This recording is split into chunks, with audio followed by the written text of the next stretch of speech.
গুম বিষয়ক শক্তিশালী কমিশন গঠন করা হবে, আসিফ নজরুল। গুম বিষয়ক আইনের অধীনে একটি শক্তিশালী স্থায়ী কমিশন গঠন করা হবে বলে জানিয়েছেন আইন উপদেষ্টা ডক্টর আসিফ নজরুল। তিনি বলেছেন, বর্তমান গুম কমিশন যেখানে কাজ শেষ করবে, পরবর্তী কমিশন সেখান থেকে কাজ শুরু করবে।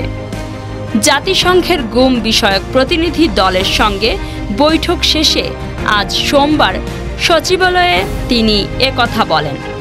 আইন উপদেষ্টা বলেন, গুম সংক্রান্ত কমিশন গঠন ও আইন তৈরির উদ্যোগ নেয়ায় জাতিসংঘের প্রতিনিধি দল আমাদের প্রশংসা করেছেন।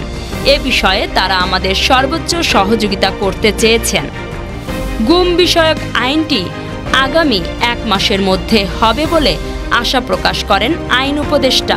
তিনি বলেন, এই আইন হলে যে কোনো সরকারের জন্য কাউকে গুম করা অনেক রিস্ক ও কষ্টসাধ্য হবে।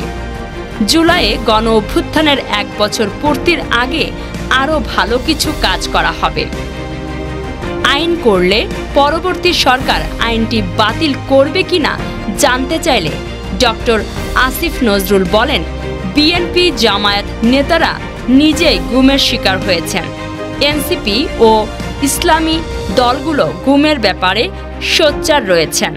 এছাড়াও বিভিন্ন সময়ে যারা গুমের শিকার হয়েছেন তাদেরকে মিসিং সার্টিফিকেট দেওয়ার বিষয়টি আইনে যুক্ত করা যায় কিনা চিন্তা ভাবনা করছে সরকার বলেও জানান আসিফ নজরুল।